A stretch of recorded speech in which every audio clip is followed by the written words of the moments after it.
This video will be a documentation of all the little things you need to know whenever you're fixing an air compressor, particularly small domestic air compressors. So, running my repair shop, I came across my first air compressor, and I wanted to find the right ways to make sure that it's safe. Now, if you come across an air compressor that has rust on the tank, I recommend doing a hydro test. Whenever you have compressed gas in a tank and it ruptures, it can kill you. But if you fill it with water and use a pressure washer to test it, you fill it all the way up so there's no air.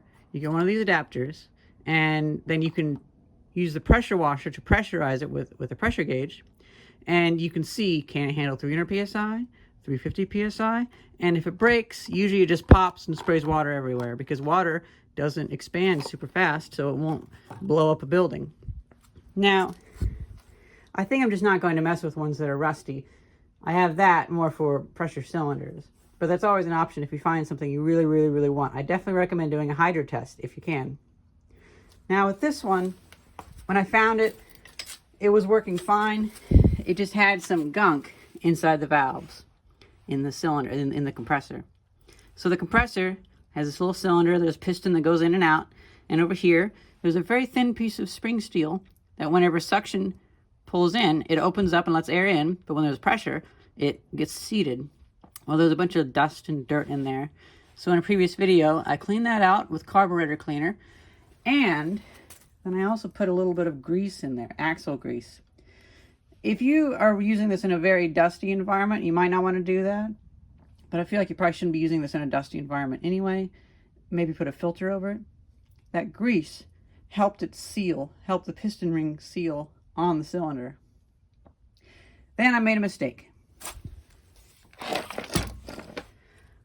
That brass fitting has a little rubber ball behind it with a spring, and it operates as a check valve.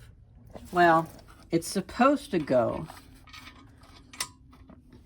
on the compressor output, so every single cylinder cycle, it pushes the air past that little rubber ball, and then whenever this turns off, it stops it here from going back. Although, since I had cleaned the reed valve, you can see one of the reed valves right there, it was able to stop just by that valve, but I had put it over here, and I had put in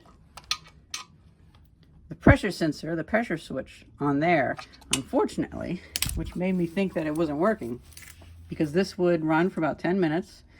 It would get up to 120 psi, and then it would blow the safety valve, which is over here, which is quite scary, because if that doesn't work, then it's very bad. This is the pressure switch. Well, this is the replacement. The previous one was a 70 and 100 psi switch. So below 70 psi it turns on, and it runs until 100 psi when it shuts off. And it doesn't turn on again until it gets down to 70. I couldn't find the right one. Well, I ordered it, but it got lost in shipping, so I had to return it. And so I went with an 80, 100 psi one, which probably is a little bit better. This just goes down there, and this should hook onto it. Now here's where we get to something I would like my viewers' input on. Teflon tape can be a little bit hard to seal compressed gas with. I've actually had really good success with pipe dope, stuff meant for water lines and steam lines. It's actually worked really well. So I want your opinion on if pipe dope works well for compressed gas, or if that's a bad recommendation.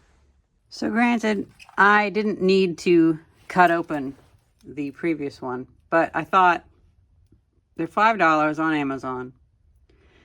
I need to know how they work. Now I know that they just have a diaphragm that pushes a switch, and they're not some other mechanism. They are a mechanical switch. And I got two, and I can make another air compressor using a refrigeration compressor. So that is replaced. That goes in there. And it's going to go where this is on that one, and this is on that one, not on the one with the valve, because that will be a mistake. Well, looks like I have extra time because the guy coming to buy this, he went to Lansdowne, Maryland, not Lansdowne, Pennsylvania. So I have more time to test this.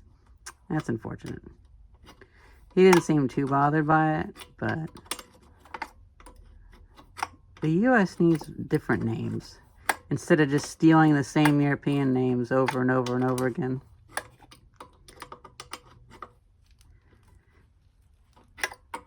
Every town has an Oak Street, which is kind of the same thing with the town names. Every state has a Springfield and the like. Have it hooked up to my solar panel system.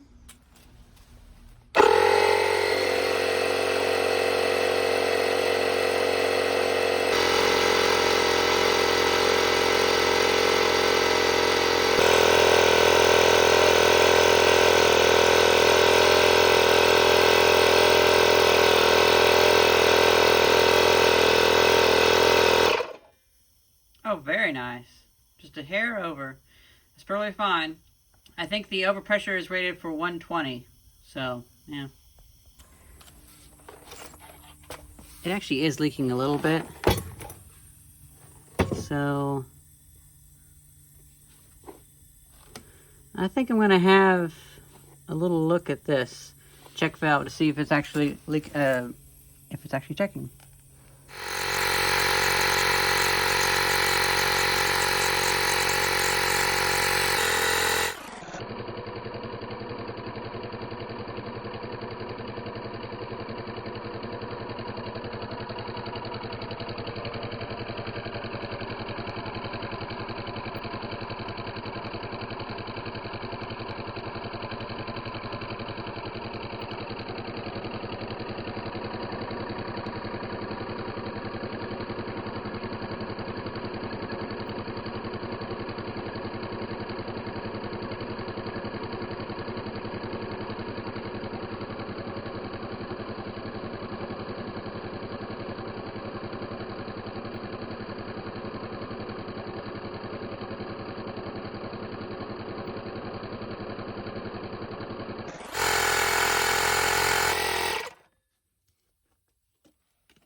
Okay, so it is leaking here.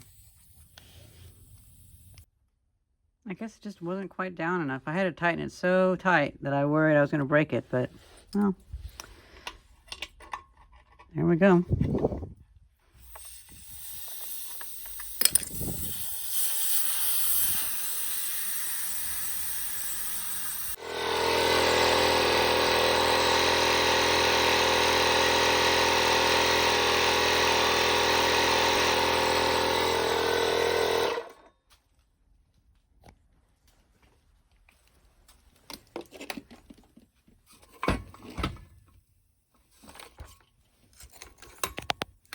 A bit of a hissing, but far less.